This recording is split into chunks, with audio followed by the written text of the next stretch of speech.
और शमीम आरा के जजमेंट ने वो बहस शुरू की कि मुस्लिम महिलाओं को अपना जीवन बेटा डिग्निफाइड तरीके से जीने का हक है। तो कोर्ट ने कहा कि मुस्लिम धर्म की जो महिलाएं हैं उनके साथ क्यों अत्याचार होगा। तो एक जो अलाइनमेंट का प्रोसेस है कि अच्छा हिंदू धर्म में ये अच्छी बात है तो मुस्लिम धर्म में भी होनी चाहिए, किसी और पर्टिकुलर धर्म में ये अच्छे फीचर हैं तो मुस्लिम धर्म में भी होना चाहिए। यदि शमीम आरा रुक गई होती, हार गई होती, तो फिर बेटा आज हम लोग इस केस लॉ की चर्चा नहीं करते।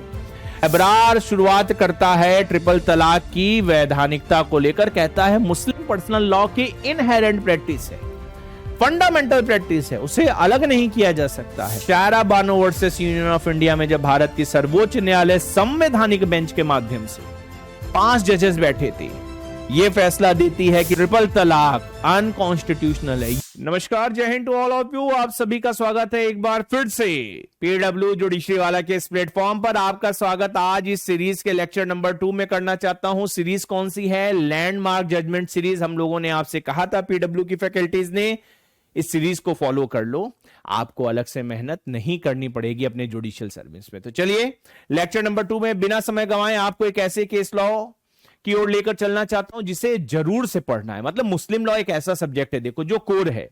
आप किसी भी स्टेट की जुडिशियल एग्जामिनेशन में पार्टिसिपेट कर लीजिए बेटा, आपको मुस्लिम लॉ पढ़ना ही पढ़ना है। और यदि मुस्लिम लॉ पढ़ना है तो ये जजमेंट पढ़ना है, ठीक है। तो जजमेंट का नाम क्या है, केस का नाम क्या है? शमीम आरा versus state of Uttar Pradesh. कब आया? 1 अक्टूबर 2002। बेंच थी बेटा आरसी लाहौटी और पी वेंकट रेड्डी की, ठीक है।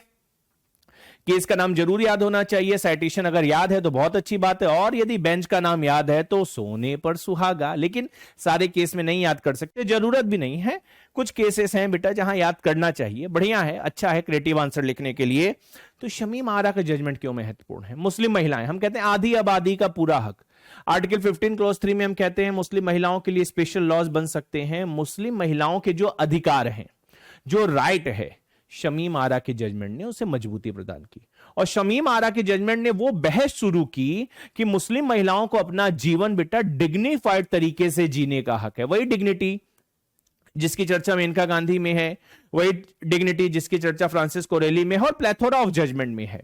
तो शमीम आरा में कहा गया, नहीं भैया, जब भी मेंटेनेंस की बात आएगी, डिवोर्स की बात आएगी, शादी की बात आएगी, मुस्लिम महिलाओं के पास अधिकार है अपने जीवन को डिग्निफाइड तरीके से, सम्मानजनक तरीके से जीने का। और शमीम आरा का जजमेंट इसलिए भी बड़ा महत्वपूर्ण है, इस जजमेंट में इस बात पर रोशनी डाली गई कि जो यूनिलैटरल एक्ट है डाइवोर्स का, पति ने कहा तलाक तलाक तलाक, या पति ने डाइवोर्स दे दिया, पत्नी ने कहा मेरा भी तो कोई रोल होना चाहिए, मेरी भी तो डिसीजन मेकिंग होनी चाहिए। पति का जब मन आया उसने डाइवोर्स दे दिया। तो मुस्लिम महिलाएं बहुत लंबे समय तक एक डर के माहौल में रही। ऐसा इस जजमेंट का जो इंपॉर्टेंस है, जो ज्यूरिस्ट बताते हैं कि निश्चित तौर पर इस जजमेंट ने महिलाओं, करोड़ों महिलाओं के मन से यह डर निकाल दिया कि नहीं भैया, तुम्हारा भी पार्टिसिपेशन रहेगा। And all credit goes to the Supreme Court of India. तो 2 रीजन बड़े महत्वपूर्ण हैं।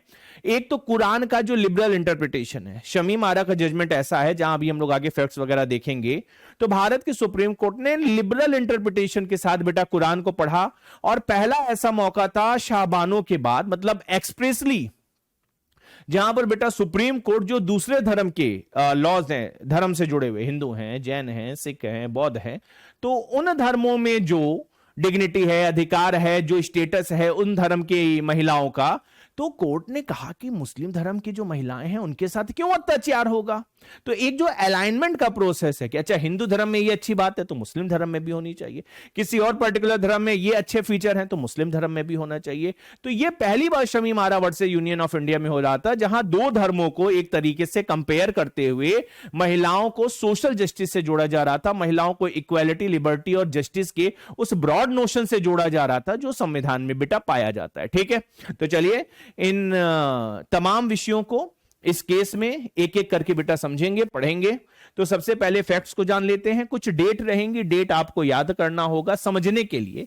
वैसे एग्जामिनेशन में तो आप केवल सब्सटेंस लिखेंगे, तब भी that is more than sufficient, ठीक है।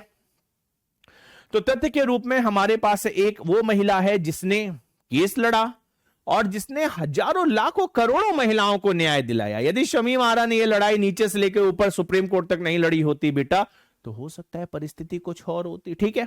So in this case the party Shamim Ara and Abrar Ahmad were married in 1968 under Muslim Shariat law. ठीक है, मुस्लिम धर्म ऐसा है, अपने पर्सनल लॉ के हिसाब से चलता है।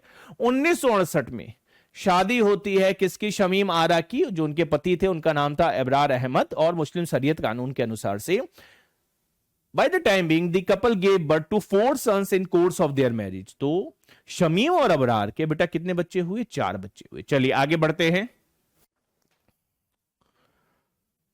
ऑन 12th of April 1979, 12 अप्रैल 1989, क्या हुआ? 12 अप्रैल 1989 को शमीम आरा कोर्ट का दरवाजा खटखटाती है।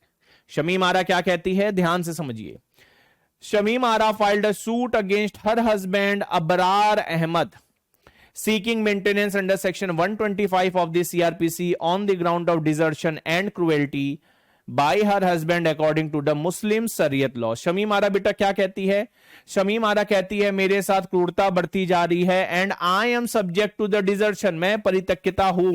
ठीक है, and by virtue of section 125 CRPC, जो मेंटेनेंस का एक कोसाई सिविल प्रोसीडिंग जिसमें हम मानते हैं, जिसमें समरी रूप से समरी प्रोसीडिंग के तहत महिलाओं को न्याय दिया जाता है, बच्चों को न्याय दिया जाता है, पेरेंट्स को न्याय दिया जाता है। अब तो ये BNSS में 144 हो गया।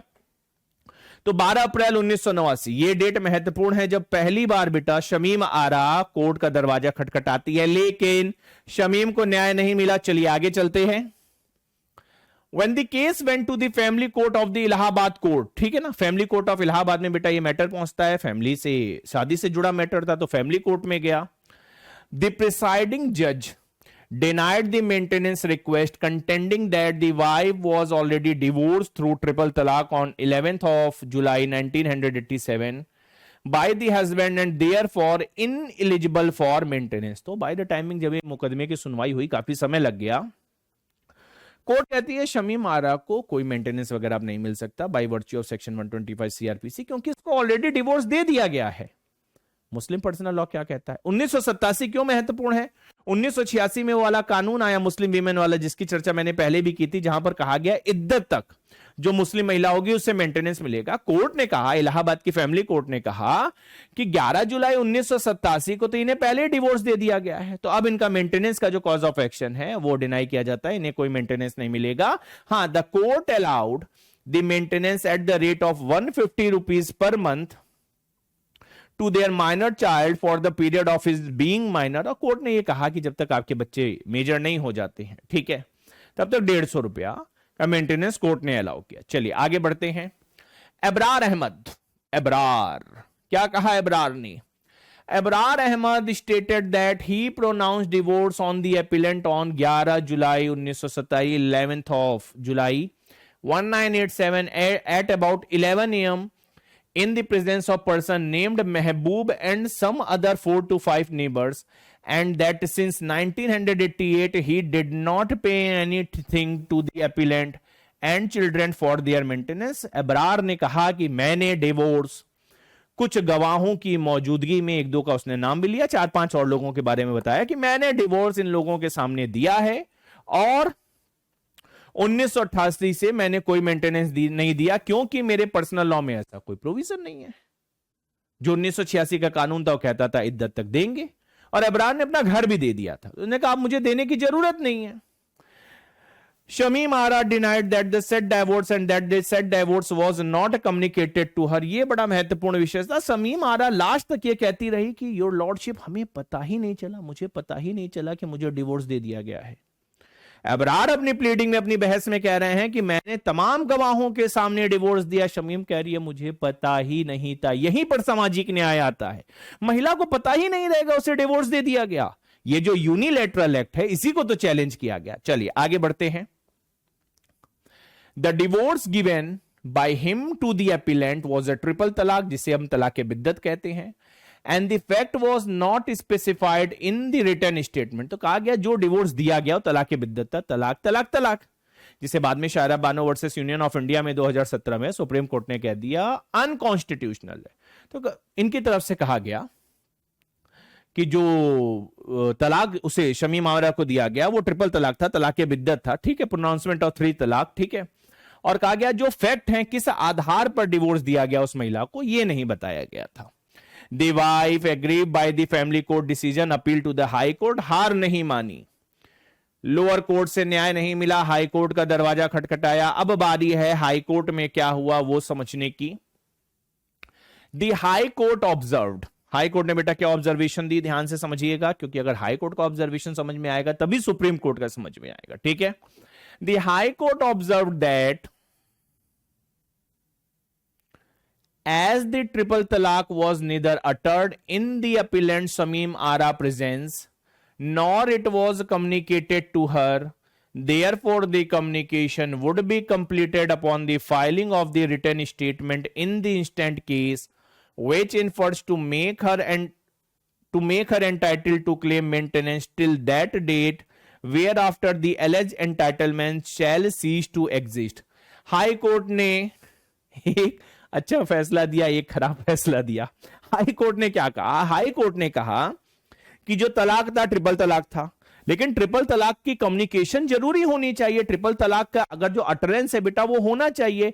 इस केस में जो शमीम आरा है, ना तो उसके प्रेजेंस में तलाक दिया गया, ना तो ये लिखा है ना तो उसकी प्रेजेंस में दिया गया, ना तो यह कम्युनिकेट किया गया शमीम आरा। तो कहा गया कम्युनिकेशन कब कंप्लीट मानी जाएगी, संप्रेषण कम्युनिकेशन तब कंप्लीट माना जाएगा जब हस्बैंड ने रिटर्न स्टेटमेंट दिया।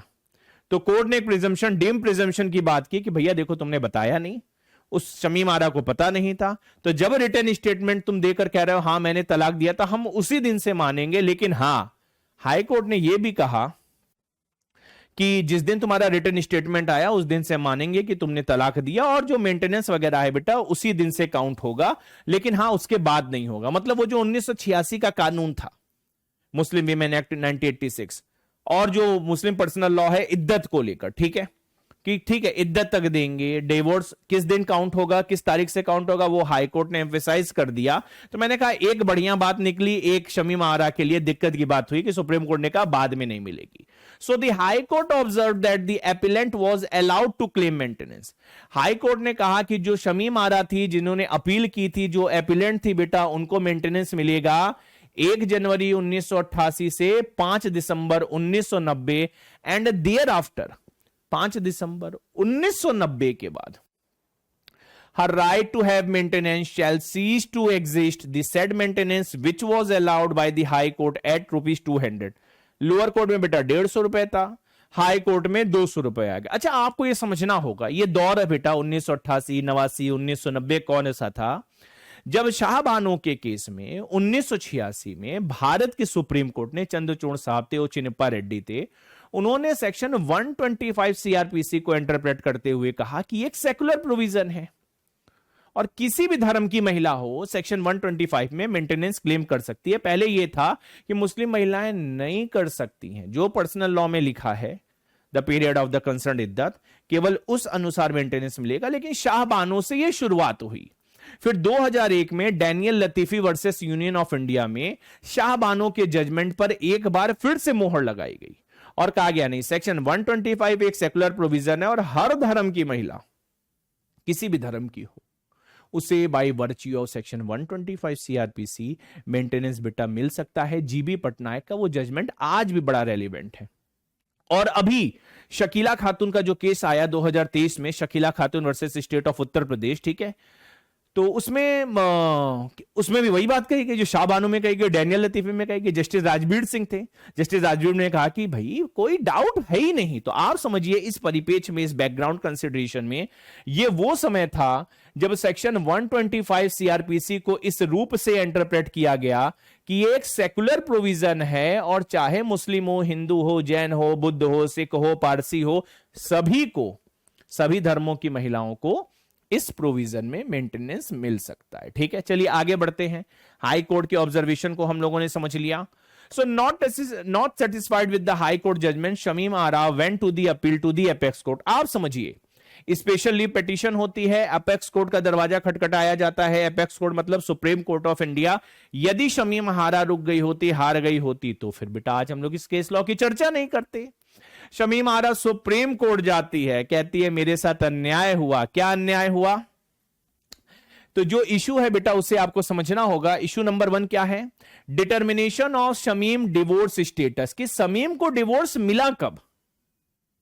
किस तारीख को मिला, तभी तो डिटर्मिनेशन ऑफ मेंटेनेंस होगा। तो समझिए मेरी बात को, whether she had been divorce, ध्यान से पढ़िएगा, मैं एक एक शब्द मार्क करता हूं। Whether she had been divorced and the said divorce was effective from 5 December 1990, the date on which it was communicated to the appellant by way of the written statement by her husband and the alignment of unilateral instant divorce with Islamic principle। दो विषय मैंने आपको शुरू में कहा, शमीम वारा versus union of India में क्या बेहतर हुआ? यह बेहतर हुआ कि ऑनरेबल जस्टिस आरसी लोहाटी ने जो कुरान है उसको सही रूप में, मतलब जो कुरान के बेसिक प्रिंसिपल है वो तो बहुत बढ़िया है, वो तो बड़े प्रोग्रेसिव है, लेकिन बाय द टाइमिंग उसमें कुछ मिस इंटरप्रिटेशन जुड़ गई। कुरान के प्रिंसिपल को लिबरल इंटरप्रेट करते हुए उसका जो अलाइनमेंट है दूसरे धर्म के प्रिंसिपल के साथ, जो प्रोग्रेसिव है, न्यायपूर्ण है, उसके साथ बेटा एक बैलेंस बिठाया। कहा ये जो इंस्टेंट डिवोर्स है, क्या ये इस्लामिक प्रिंसिपल के कंसोनेंस में है? क्या होली कुरान इसकी परमिशन देता है कि पति का जब मन करेगा पति डिवोर्स दे देगा अपनी पत्नी को, उसे बताएगा नहीं, उससे पूछेगा नहीं, रिकंसिलेशन नहीं करेगा? तो कहा ये इंस्टेंट डिवोर्स का क्या स्टेटस है और वो तारीख कौन सी है? ठीक है ना, वो रिटर्न स्टेटमेंट वाली तारीख मानेंगे या जो हस्बैंड का अवेयरमेंट था कि मैंने दे दिया उस तारीख को? तो चलिए इन दोनों इश्यूज को पढ़ते हैं, समझते हैं। सबसे पहले ये समझते हैं अपीलेंट ने क्या कहा, अपीलेंट का क्या कंटेंशन था, contention of the appellate, contention of the respondent, फिर उसके बाद बेटा जजमेंट पढ़ेंगे। ठीक है, तो जो सबसे पहला कंटेंशन था,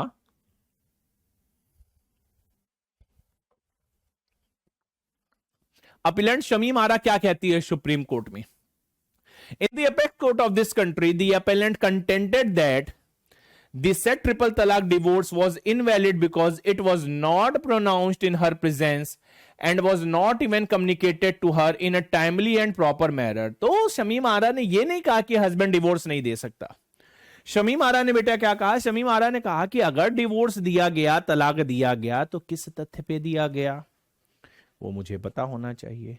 जिस तथ्य पर दिया गया उसकी सूचना, the factor upon which divorce had been pronounced, it should be communicated to me, दूसरा विषय। और तीसरा जो महत्वपूर्ण विषय था जिसे कहते हैं रिकंसिलेशन, कोई प्रयास नहीं किया गया। होली कुरान उठा के पढ़ो, उसकी आयतों को उठा के पढ़ो। कहा कि दोनों का कर्तव्य है, पत्नी और पति का कर्तव्य है कि अंत तक सुलह समझौता करें, अंत तक बात करें, अंत तक रिकंसिलेशन का प्रयास करें, आर्बिट्रेशन मीडिएशन का प्रयास करें, शादी का बंधन ना टूटे। तो शमीम आरा का बेसिक जो कंटेंशन था वो बेटा कुरान से निकल के आता था कि भैया कम्युनिकेशन होना चाहिए, ड्यू मैनर में होना चाहिए, प्रॉपर मैनर में होना चाहिए। फर्दर शमीम आरा फिर से अपीलेंट थी।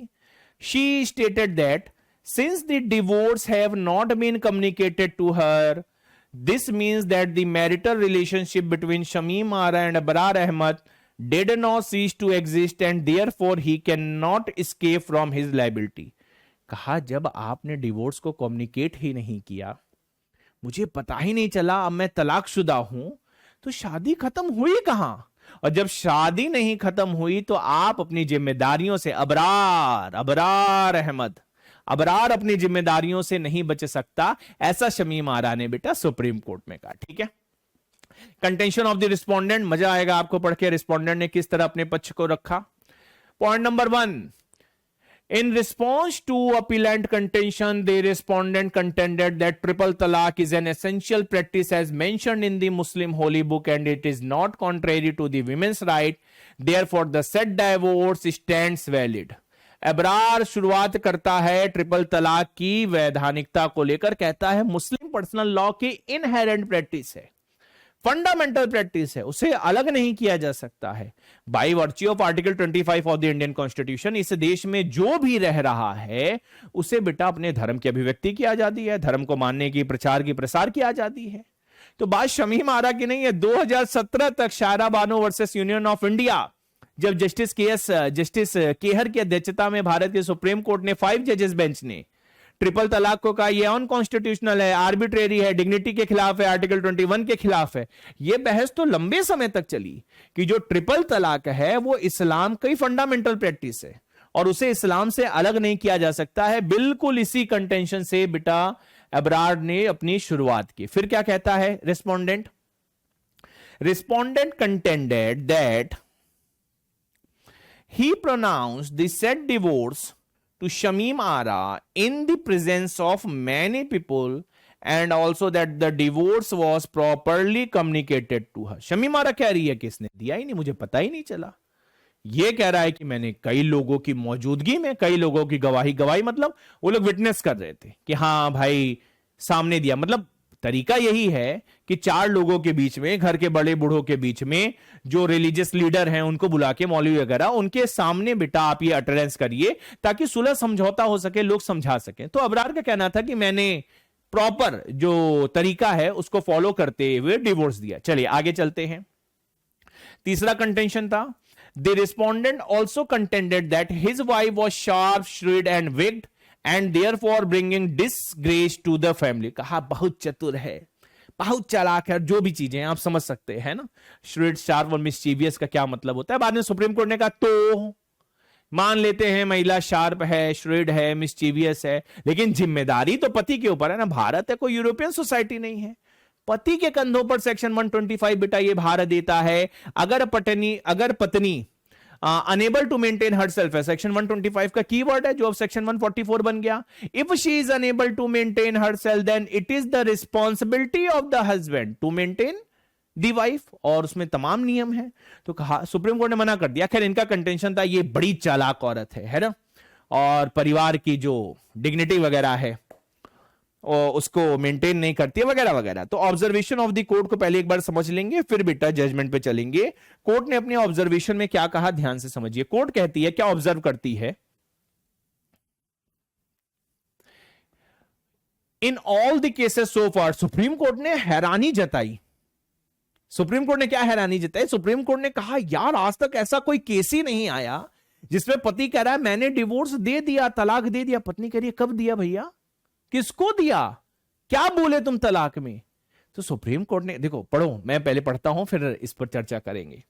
इन all the cases so far the court has not seen any document such as pleading और affidavit that include a statement from the husband saying that he had already divorced his wife. उन्होंने कहा सारे डॉक्यूमेंटों का अवलोकन कर लिया, pleading वगैरह का अवलोकन कर लिया, रिव्यू कर लिया, लेकिन हम कन्विंस नहीं है कि आपने अपनी पत्नी को किसी अर्लियर ओकेजन पर डिवोर्स दिया था. और यह बड़ा विचित्र मामला है. ठीक है, कि पति कह रहा है हम तो डिवोर्स दे चुके हैं, पत्नी कह रही है कौन सा डिवोर्स, किसको डिवोर्स. ठीक है, चलो.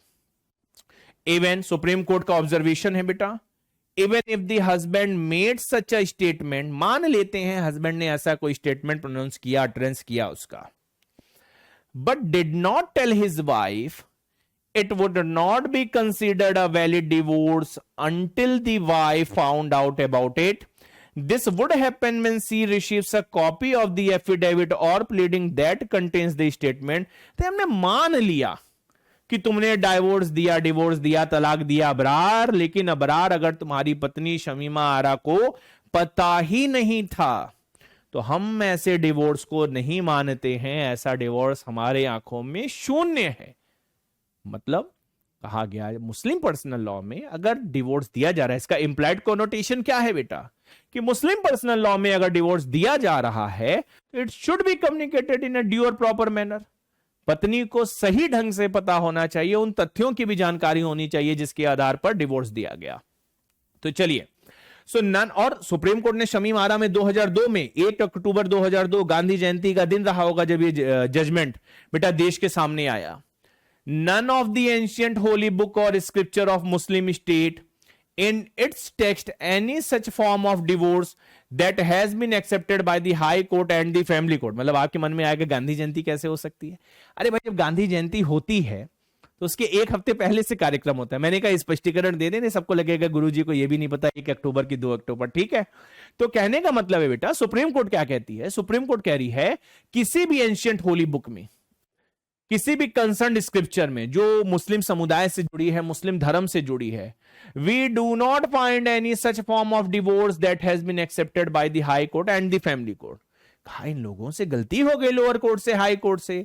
किसी भी मुस्लिम धर्म की किताब में, धार्मिक किताब में, किसी भी पैगंबर की टीचिंग में या जो उनके अनुयायी हुए, हमें ऐसा कोई रेफरेंस नहीं मिलता है जहां पर पति को यह अनुमति हो, पति को, हस्बैंड को यह परमिशन हो, वो यूनिलेटरल तरीके से अपनी शादी को खत्म कर सके, एक तरफा।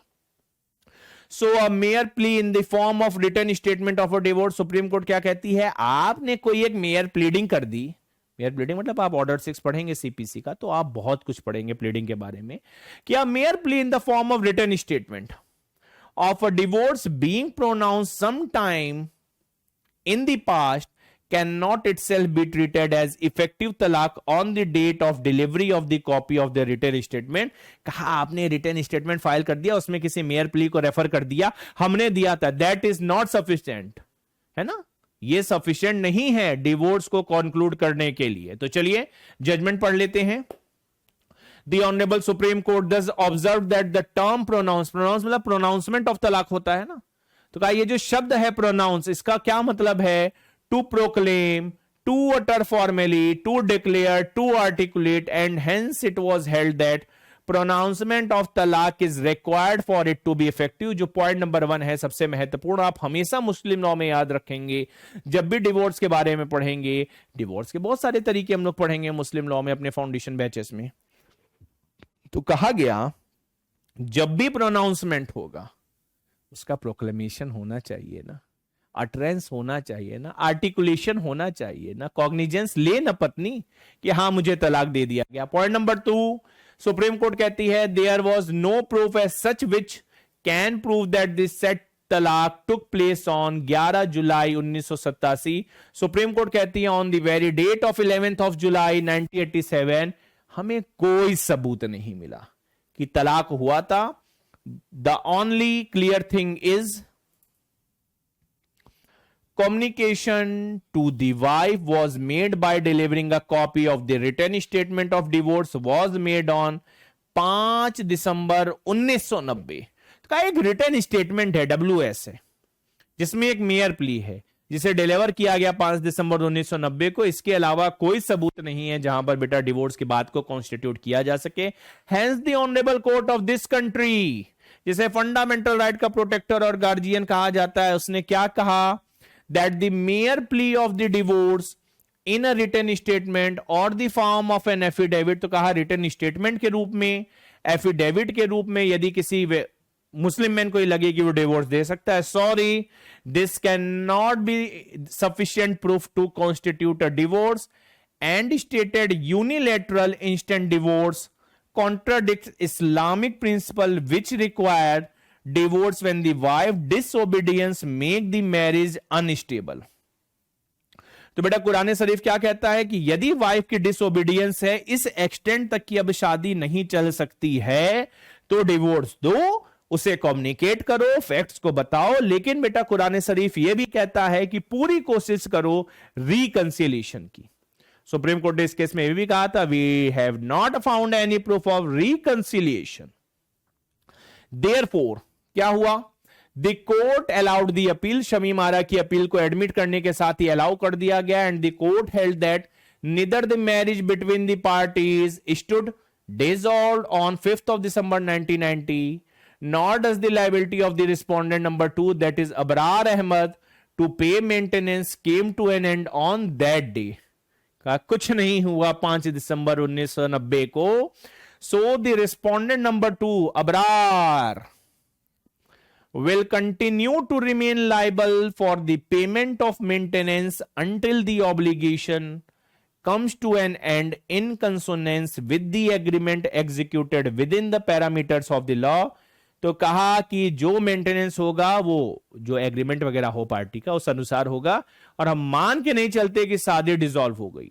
शमीम आरा का फैसला 2017 में बेटा 30 March 2017 Shayara Bano versus union of India में जब भारत की सर्वोच्च न्यायालय संवैधानिक बेंच के माध्यम से 5 जजेस बैठे थे, यह फैसला देती है कि तलाक बिद्दत, ट्रिपल तलाक अनकॉन्स्टिट्यूशनल है। यकीन मानो बेटा इस फैसले ने राह प्रशस्त की। आप जब वो Shayara Bano versus union of India में पढ़ाऊंगा अगली क्लास में, उसमें भी सुप्रीम कोर्ट ने शमीम आरा की चर्चा की, बहुत सारे केसेस की चर्चा की। इसलिए शमीम आरा बड़ा महत्वपूर्ण है। शादी कब डिसॉल्व होगी, मेंटेनेंस का क्या होगा, शादी के डिसॉल्व होने का क्या तरीका है और मुस्लिम महिला के जो अधिकार हैं वो किस तरह डिग्निटी से जुड़े, किस तरह सोशल जस्टिस से जुड़े। बाय द टाइम ये तो इवोल्यूशन की प्रक्रिया है ना, ऐसा थोड़ी ना एक जजमेंट आया और सब कुछ बदल गया। बेसिक स्ट्रक्चर एक जजमेंट से स्टैब्लिश नहीं हो पाया। तो मुस्लिम महिलाओं के अधिकारों पर जब भी आंसर राइटिंग करोगे, जब भी मुस्लिम लॉ पढ़ोगे, मैंने जैसा पहले कहा, शमी मारा को आप जरूर पढ़ेंगे।